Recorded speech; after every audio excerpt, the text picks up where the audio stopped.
Come on, ride this train. Hey, you ride it. Come on, ride this train. Ride it.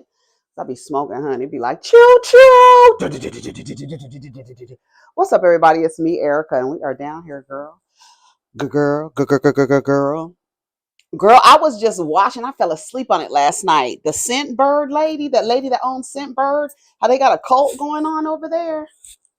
Girl, what's the tea? I was like, girl, what? I gotta finish watching it. Her name is Jasmine. Nora Jasmine. She has a channel and she talks about cults. And then she was like, I gotta talk about Sitbird, and they've sponsored some of my videos. But they got a cult going on over there, girl. What's going on? What's going on? Maybe this will work. Is this gonna work? This is not gonna hit my stuff too much, is it? Let's see. Come on, Keisha.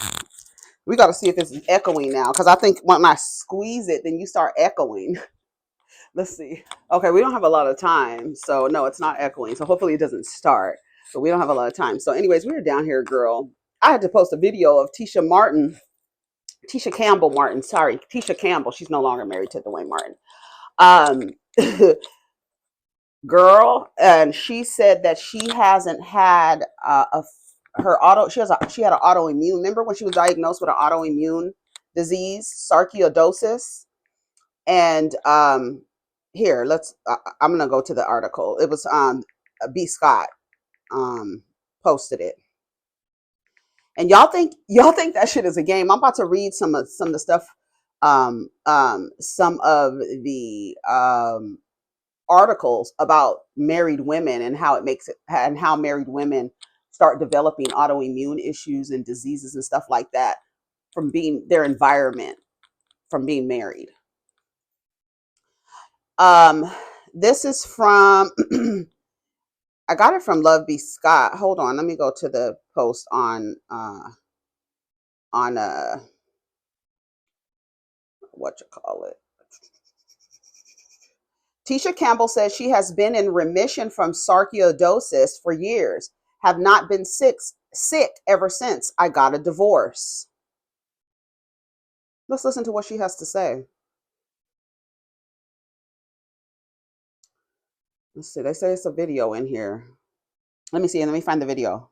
I have to tell the truth. I have been in remission for 4 years now, and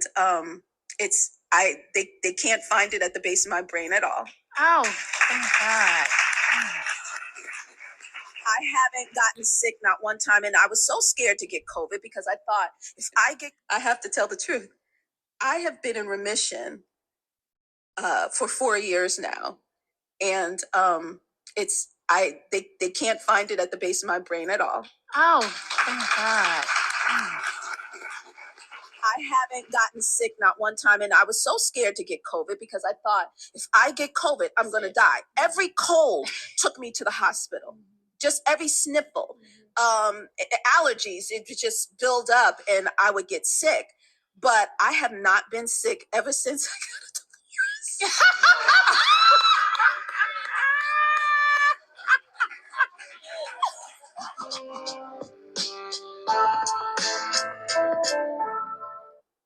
Ever since she got a divorce. I want to see what some of these comments say. Let's go to the Instagram post, actually.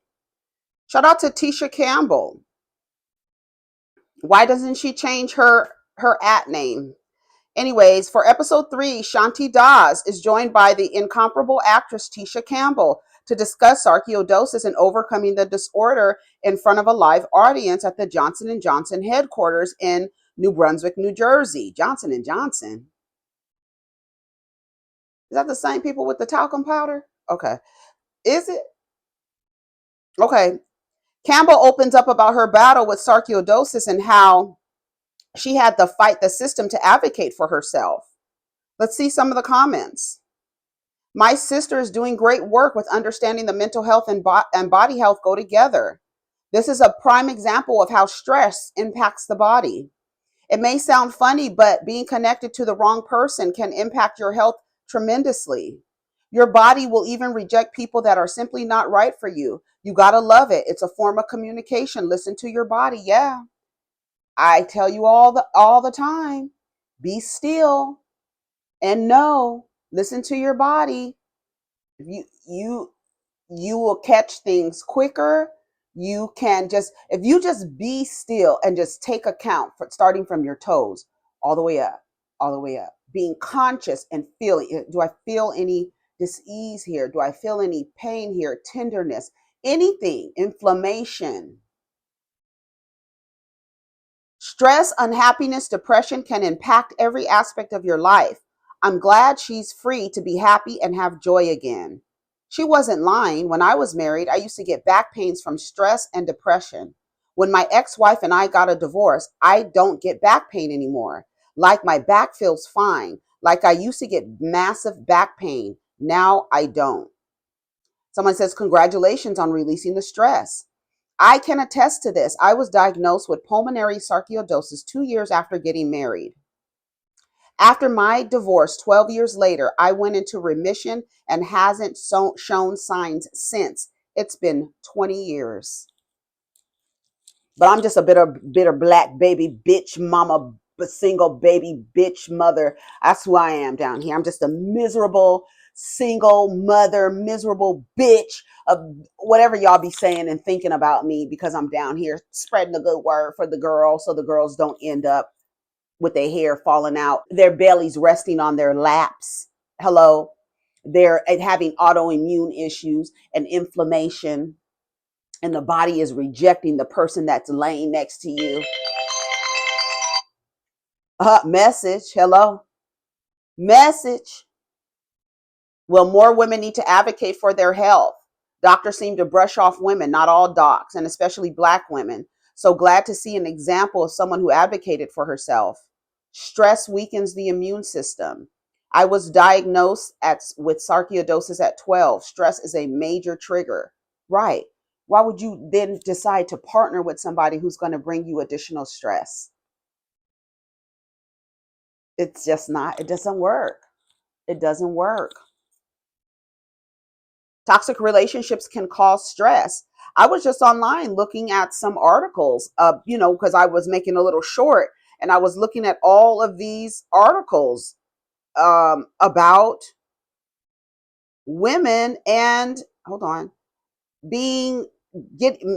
marriage making women sick. All you have to do is Google marriage making women sick, and all of these articles come out. They're telling you something is traditional. Traditional is tradition. You're not a traditional woman, but look at what the tradition is killing women. The tradition is harmful for the women. So when are the women going to abandon the tradition that's killing them? It's traditionally killing you. So we're going to just hold on to tradition.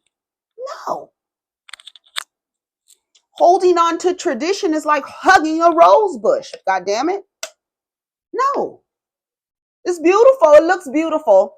Keep it over there.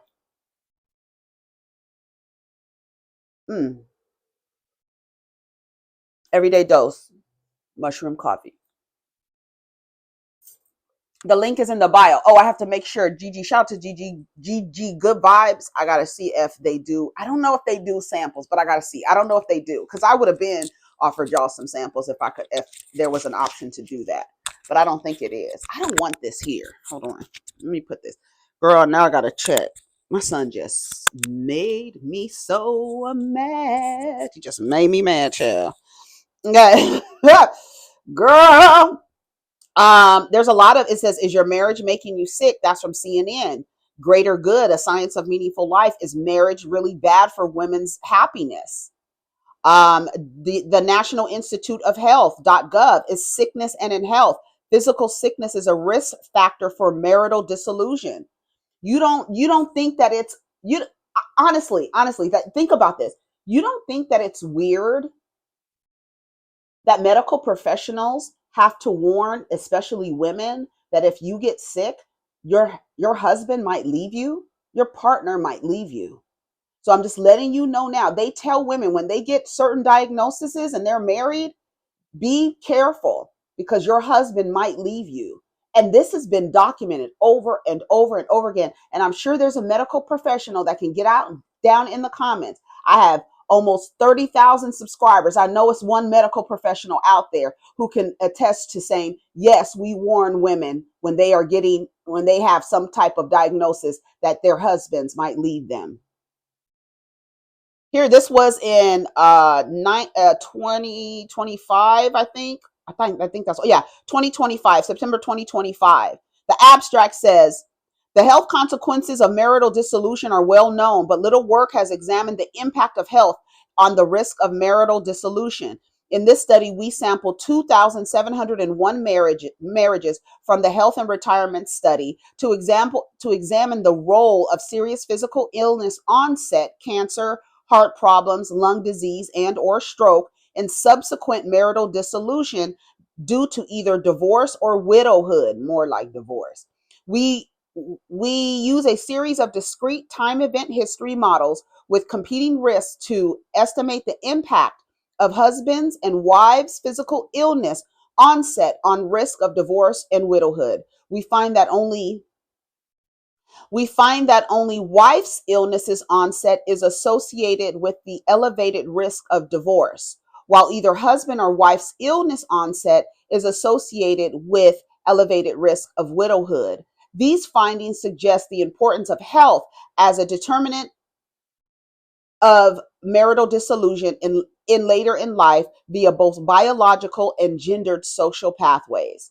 I will save this link so that you all can read it. I posted several other links about another one from Psychology Today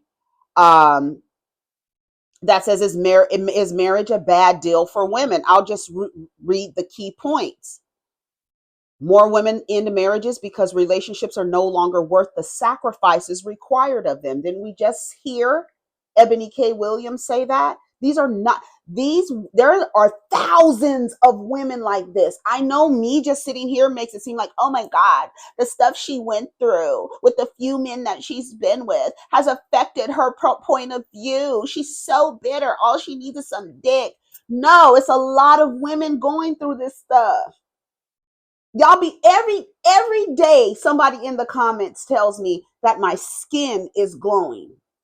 It's called No Man Essentials is my skincare line, ladies. No Man Essentials is my skincare line. Don't steal it. Because when I come up with my serum, it's going to be called No Man Essentials. That's what makes me look so good. That's why I have my edges. Look at my edges. Look at my edges, girl. Look at my edges. Not stressed out. I'm not stressed out. I don't walk on no eggshells. Nowhere. I don't walk on no eggshells nowhere, honey. Nowhere. I have no stress from a relationship. None of my relationships bring me stress. Not even my professional relationship in terms of my job. Nothing. I have no stress. No stressors. I'm trying to think what stressors I have. Maybe my kids getting ready to go to college next year. That might be the only stressor that I have.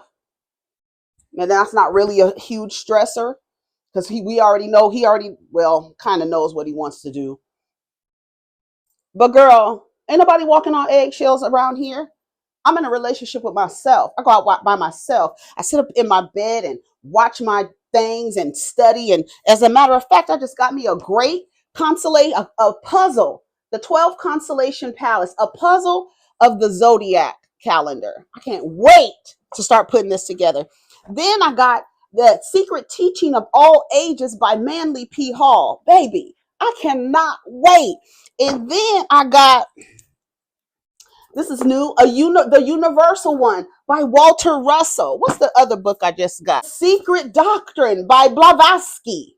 Yes, I love it. I ain't worried about no motherfucking man.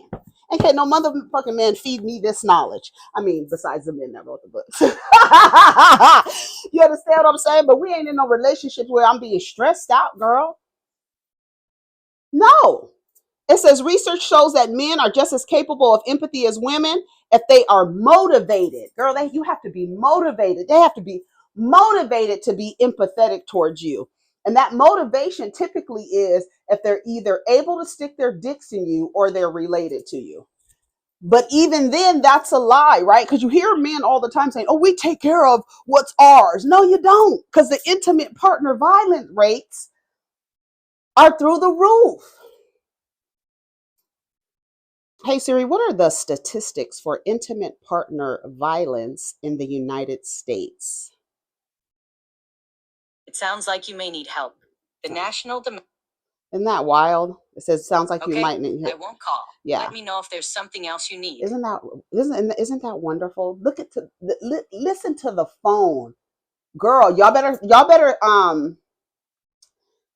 listen to your phones. Have your phones on. If you are, especially if you are in that, whoo, that just, I feel like crying, girl.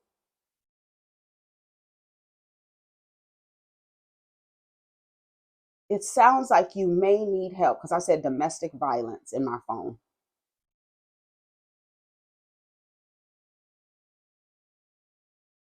I'm so glad that I don't need this in that way. And there are so many women who do. Make sure your phone can hear you. So if you need to call somebody right away, and you are in a situation where you can't even get to your phone, or you were like me trying to call 911 while I was holding the phone, and thank God my neighbor heard me screaming and called the cops because I wasn't able to, while I was running away from the man who abused me. And another thing, I want y'all to stop taking possession over people who have harmed you. They are not your rapist. They are not your abuser. They are not your assaulter. They are not yours. If somebody raped you, that is a person who raped you. They are not, you don't talk about them and say, my rapist. Do you understand what I'm saying? The person who raped me. You don't take possession. If you hear me, the way that I talk about my son's father, I don't say my ex. There's no possession there. None. So release that from your language if you are talking about the person who harmed you. My abuser, no, they're not yours. The person who abused me. You don't want to call their name? Don't take ownership over them, though. Do you understand how important what I'm saying? Do you understand? I know we get down here, we holler and scream, we jump up, we turn in circles and do flips and back flips and laugh and kiki. I'm dead serious.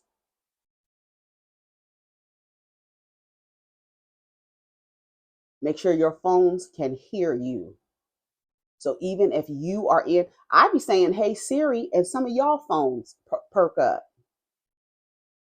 Sorry, I don't understand. Never mind, girl. My thing is, make sure that you are able to protect yourself.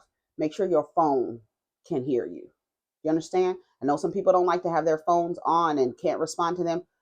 Put it on for your safety, especially if you're in right now in that type of environment where it is hostile. You're in a hostile home environment and you don't always feel safe in your own home.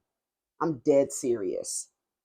They tell you, oh, we take care of who we're related to. We take care of who we're with. No, they don't. Intimate partner violence rates, United States.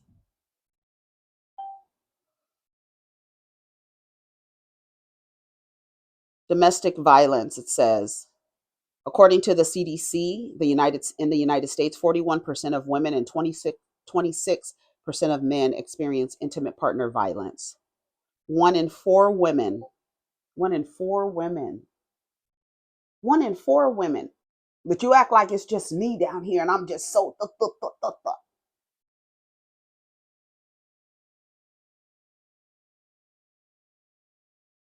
y'all think I'm playing when I'm telling y'all that the structures that they have trained us and programmed us and socialized us to desire are killing women. That's why they have to slap the fantasy on it. And then you get into a relationship and realize it's not a fantasy, but guess what? Now you got to lie. Now you got to lie to your community and keep your dirty laundry in the house. Because you got trapped. You fell for the banana in the tailpipe. And now you're dealing with a man who deep down, all he wants is his DNA duplicated. He doesn't give a shit about you. He just needs you as the vessel. If I got to get married to her, I will, I guess. That's what I said. Your children grow up before your marriages do. And it's true. And I don't give a fuck what you say. Yeah, the divorce rates are down. But God damn it, people ain't getting married anymore because it's making them sick. Can you imagine? It's making them sick. And then when they get sick, guess who leaves? The person who made them sick. That's why they don't want to train dogs and tell the dogs what to do, because they have to take care of the dogs. Why would they do that when they can just get married? For love, right? You got married for love. Didn't you get married for love? And you overlooked so many things because they called you a gold digger and you were like, well, oh man, that's okay. Well, I'm willing to overlook some things. Now you stressed out. You developing alopecia at your grown ass age. Girl, what? All of a sudden? What's going on? Something you better analyze your environment.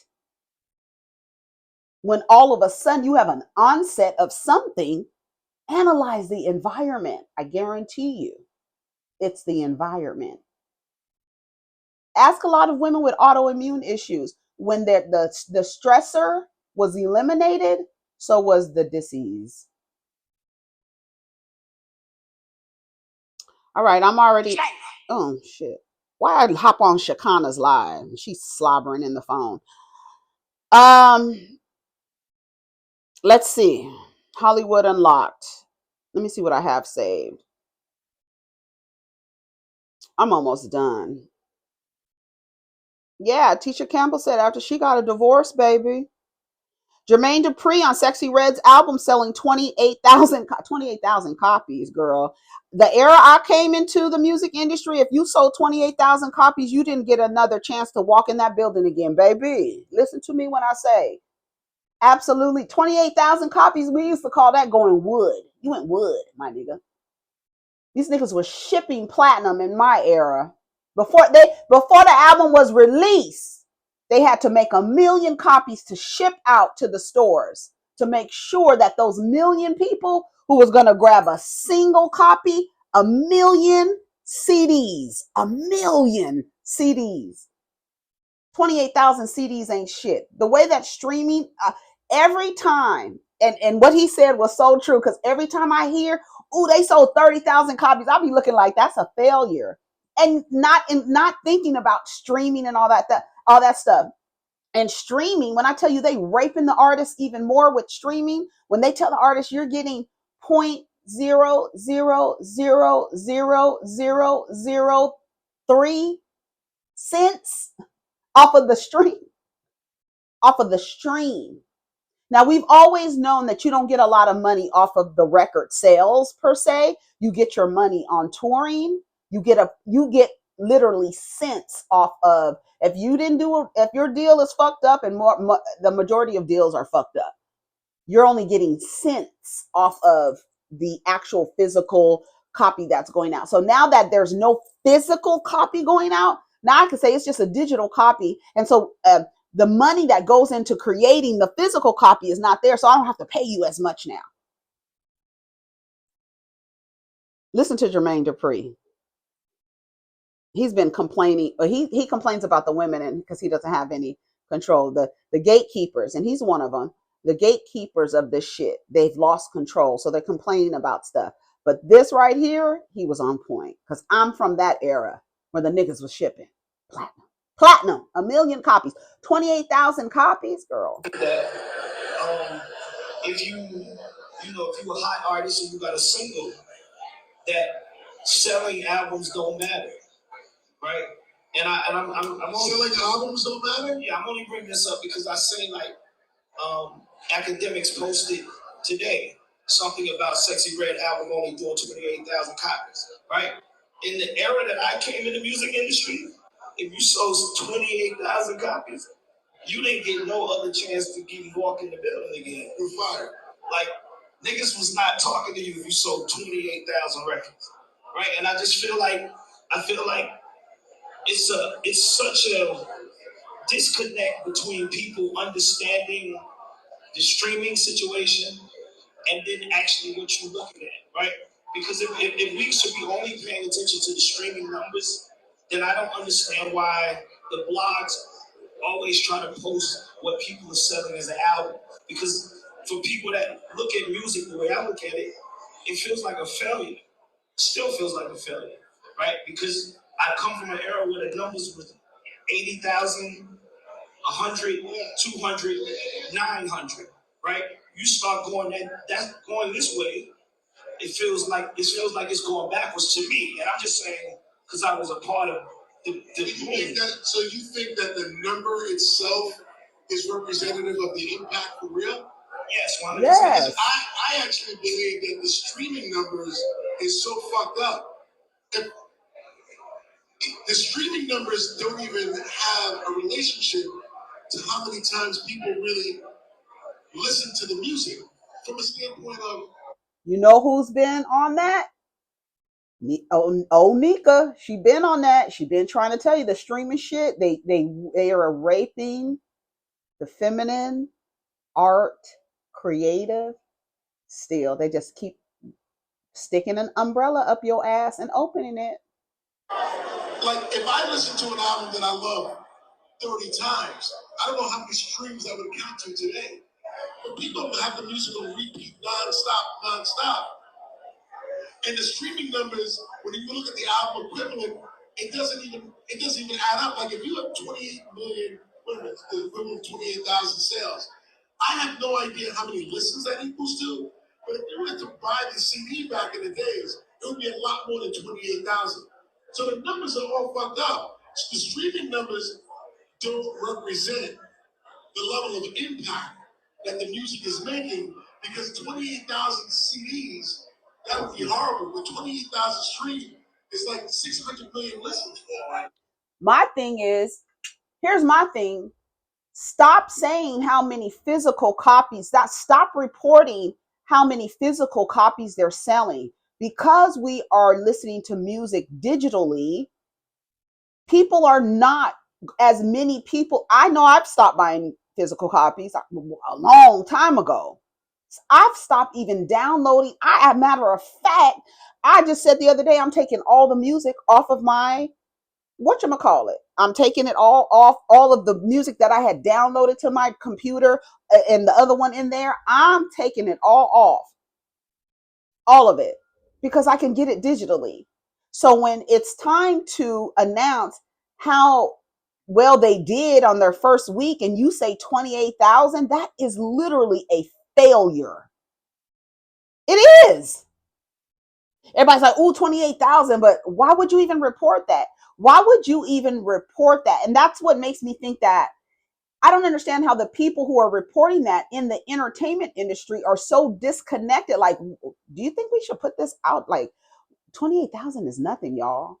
And you're telling me there's no one in the office who came from the era where people were selling 500,000 albums in a week? There's nobody in the office to be like, yo, let's just say how many streams she does, because that actually looks better, unless their objective was to make it look like she ain't doing well. If that was the objective, that's what they wanted to let the people know. Well, she didn't do that well. She only sold 28,000. Let's see what some of the comments say. I said 28,000 copies sold, was considering going wood. He ain't lying. I came from an era where they were shipping platinum. I did. That's the era I came from. He ain't lying. They are so lucky for the new streaming era because a lot of these new boys and girls would be toast if they came down to pure sales, keeping their lights on. Industry is killing the idea of success, manipulating numbers and not explaining what the numbers even mean. That's 28,000 that week means on a project. Wait a minute. That 28,000 in that week means music on the project was streamed 40 million times, which isn't bad. It takes 1,500 streams to count as one sale. That's rape. Sorry. Whoever came up with that number is raping y'all. Y'all agreed to this? I know you didn't. 1,500 streams is one sale, but they don't tell you that because they want artists to feel like they're not doing well to keep them in pocket and to not pay them too much. It's a nasty game. JD is making a bigger point here about the industry, not about sexy. Yeah, that's true. That's true. 100, 200, 900, right? You start going that's going this way. It feels like this. Here, shut up, Jermaine. Let me read this other comment. Y'all don't respect your elders. He's speaking facts, not opinion, and he's a legend. He can speak on the industry. He's been in for over 30 years. She's been here for 47 seconds. No shade. Bro, she's a new artist. No, y'all don't understand. Y'all think because of your accessibility to these artists that you know how this shit works. That's why Nicki Minaj gets her fans all riled up and has everybody thinking that everybody's operating on payola and don't even know the fucking concept of it at all or even knows what it means. So they use these terms. You don't know what they mean. You think, oh, well, you don't know. No, my nigga. People was literally 28,000 is a failure. And if they are telling you, oh, they sold 28,000 copies, they are trying to effectively say you didn't do well. These people in the industry and these music executives, they know what the fuck they're doing, bro. They've been doing it over generations, raping the creative. That is by design. That's what they do. That's what the business is. Get as much out of them as you can for peanuts. Right? Isn't that the same way the marriages are looking? Isn't that the same way in the workforce is looking? Get as much out of them as we can and don't give them what we should be giving them because they're actually creating something. We haven't created shit. They actually thought of a melody in their head, a song out of their mouth. Their fingers created a sound and you give them nothing for it. Does that sound familiar? They do all the creating and someone takes all the credit. I'm noticing a theme here. You do all the work and slap his last name on it. The creative getting the lower end of the deal. The one who is actually creating. Woo! That'll fuck them up. Nobody sees a theme here, do they? Girl. It's all by design. Anyways, I only got 3 minutes left on this time. They blinking my red light. Shout out to everybody. I have fun. Take care of each other. Protect your energy. Oh, look at this white lady.